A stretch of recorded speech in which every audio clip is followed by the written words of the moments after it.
Welcome back. This is the lecture on politics. It's sort of a bridge to get us from 1816 to the election of Andrew Jackson. So let's dive right in.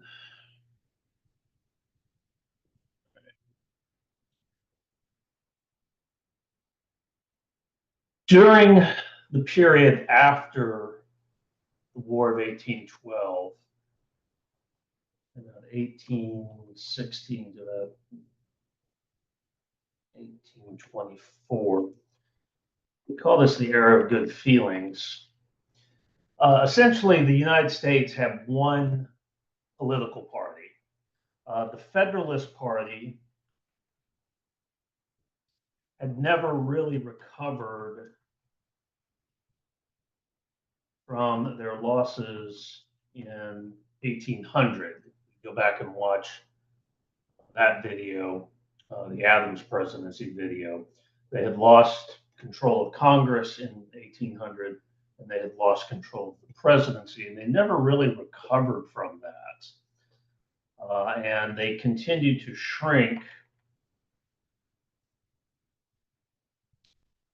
down to a regional party in New England.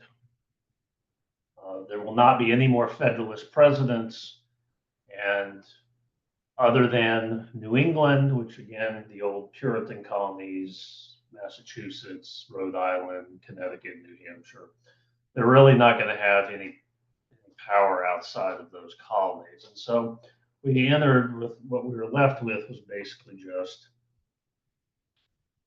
the Republican Party. Now, that is not today's Republican Party. This was seen as a good thing. Most Americans considered the two-party system to be a regret. The two-party system, the bitterness of the 1790s, the way that the Federalist Party had tried to use their control of Congress to, kick foreigners out of the country and punish people who were non-Federalists, all that stuff we talked about back with the Alien and Enemies Acts. The political bitterness between the Republican Party and the Federalist Party, I mean, that's one of the reasons Alexander Hamilton was killed, and just all this bitterness and all this hatred and all this vitriol. Most Americans considered having one party to be the solution. And so it was welcomed.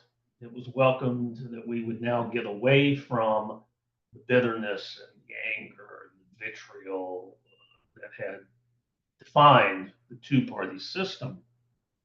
So again, we call this the era of good feelings. It's 1816 to about 1824. Now, despite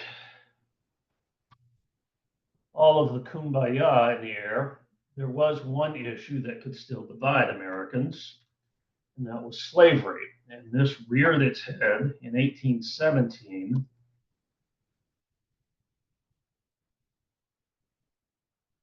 when Missouri applied to become a state. And the problem here, scroll back up and find the map, is that all the previous laws about slavery, which were basically the Northwest Ordinance and the Southwest Ordinance, those end at the Mississippi River. Okay? Northwest Ordinance of 1787, Southwest Ordinance of 1790, those all stop at the Mississippi River. Missouri is across the Mississippi River. And so Missouri, it's not only Missouri on its own, but what about all of this? Is this going to be free or is it going to be slave? What was called the unorganized territory. So this set off a very long debate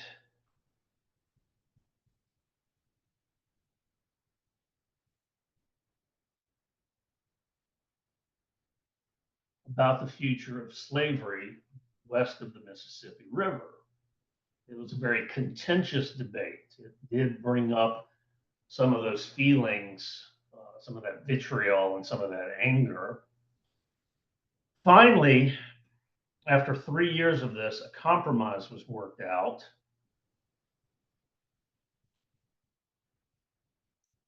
Called the Missouri Compromise. It's also sometimes called the Compromise of 1820, but we'll call it the Missouri Compromise. So one, Missouri enters the Union as a slave state. Two, we need to create a balance in the Senate. So every time a slave state enters the Senate, we need a free state. And so in this case, we're going to create a state out of an older state, Maine. Until 1820, Maine had been part of Massachusetts. But now Maine is going to be created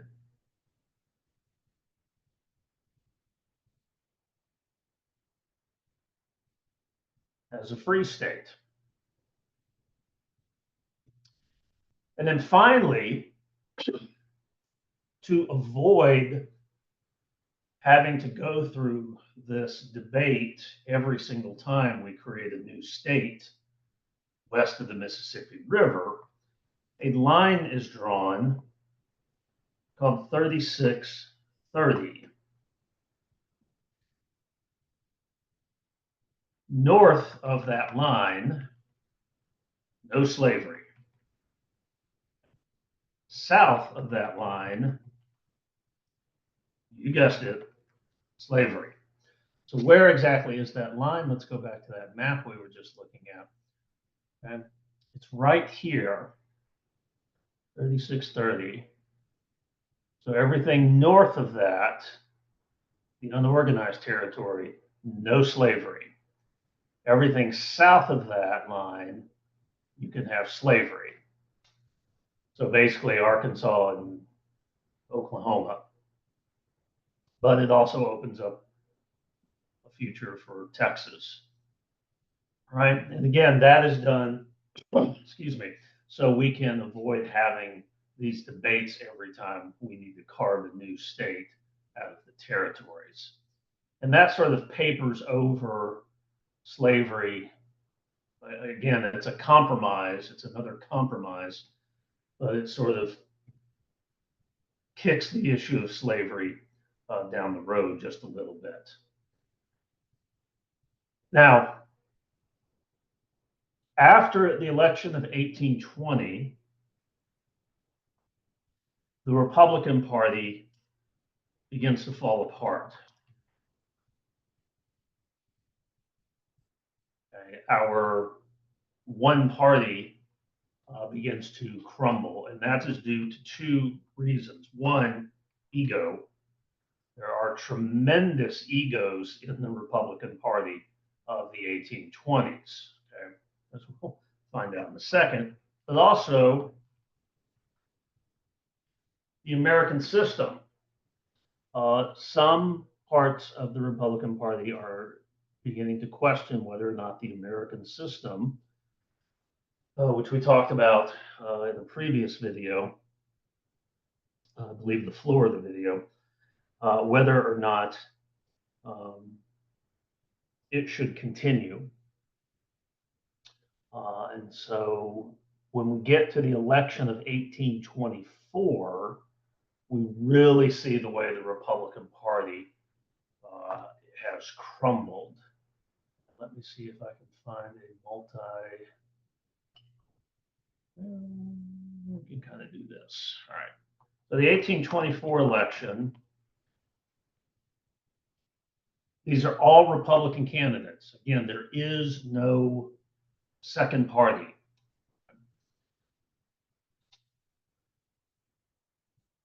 Secretary of State,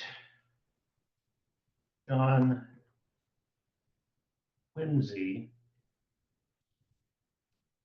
That C is pronounced like a Z, John Quincy Adams. His geographical base is New England.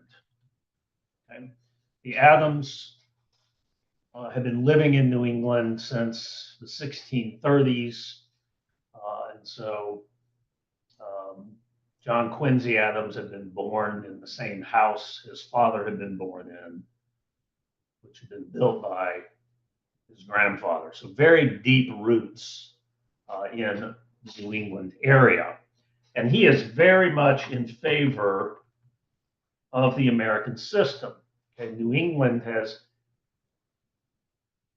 benefited greatly from the improvements in transportation that I talked about in the transportation video, where I said Eastern manufacturing benefits from having new markets. A lot of that is New England.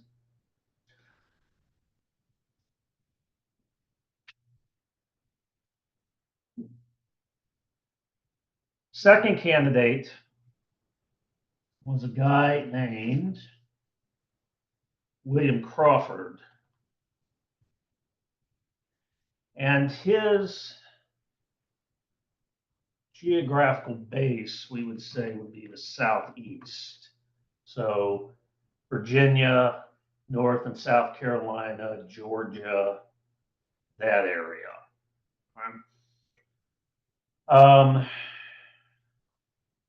That includes being pro-slavery, and he is against,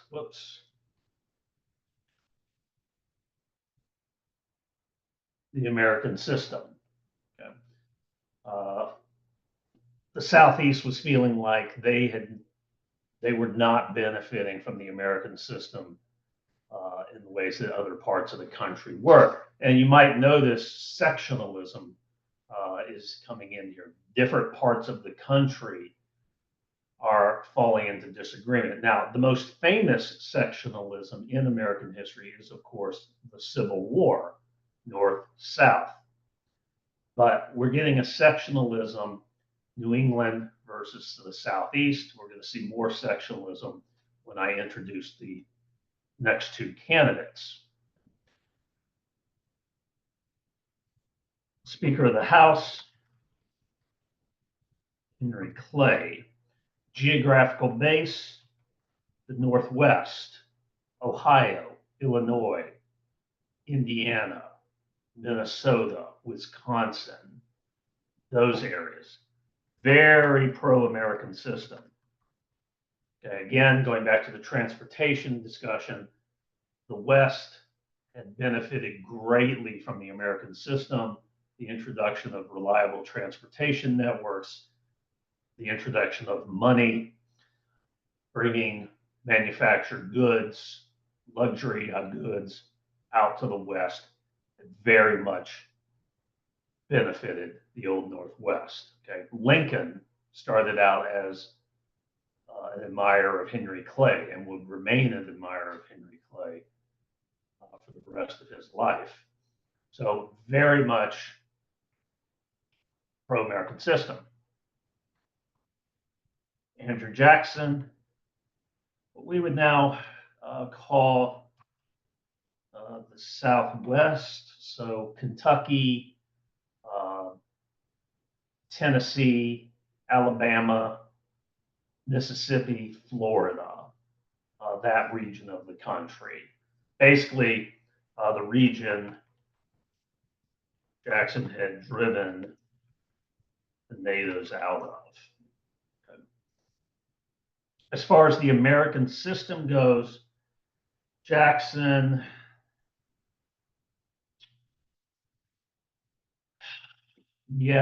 let's say against it. Although as president later, there are some parts he will keep around. But at this point, he's against the American system. Now, we also have to figure slavery into this as well. The Southeast is very much pro-slavery. The Southwest is very much pro-slavery.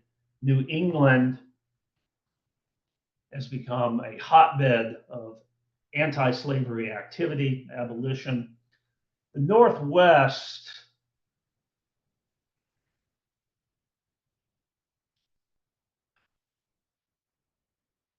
slavery is not allowed in the Northwest, but there's no push to end it where it already exists. So against the spread of slavery.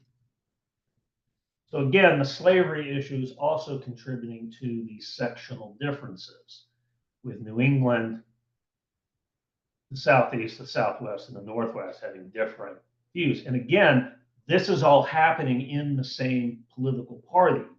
You cannot be both for and against slavery in the same political party. Okay? That is why we have opposition parties. So again, there are a great deal of things that are sort of tearing at this Republican Party. All right, so how does this election play out?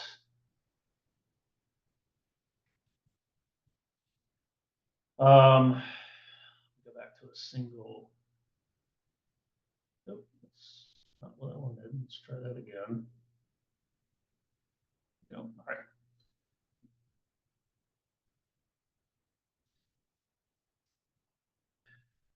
Jackson wins the popular vote, but no one wins the electoral college vote. And according to the Constitution, if there is no winner in the electoral college, the election goes to the House of Representatives. Okay? We saw this back with the election of 1800. We're seeing it here in 1824. We'll see it again in 1876. Thank God we haven't seen it since then, because I have a feeling it would be really ugly if we saw it today. Now, one of these people, this guy had a stroke, William Crawford, so he's pretty much out of it. So this really, and Henry Clay, honestly, Henry Clay is a regional figure. He is not a national figure. So he picks up electoral votes in the Northwest, but really no place else. So in the House of Representatives, this is really going to be a battle between Adams and Jackson. And those are the two strongest candidates. So but Henry Clay is the Speaker of the House. And the Speaker of the House has an enormous amount of power. Okay? Remember, Clay is still Speaker of the House. So who is Clay going to throw his support behind? Is he going to throw his support behind a candidate like Andrew Jackson, who doesn't like the American system? Or is he going to throw his support behind someone who does like the American system? Is he going to throw his support to Andrew Jackson, who he once called an ill-mannered barbarian? Or is he going to throw his support to a college-educated, refined gentleman, John Quincy Adams? I think you can figure out how this one's going to go. Adams wins the House, making him the 6th president. Even though Jackson won the popular vote, he does not win in the end. Okay, that happens sometimes.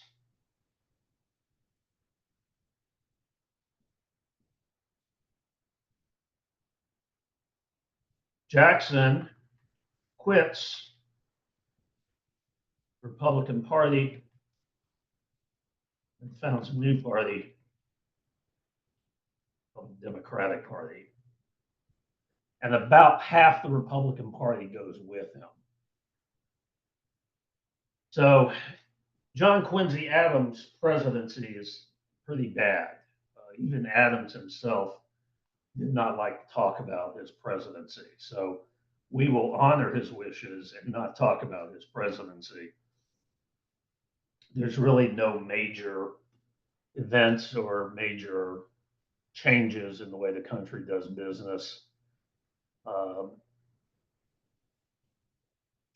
And once he loses the presidency in 1828, he'll simply go return to the House of Representatives, where he does really his important work.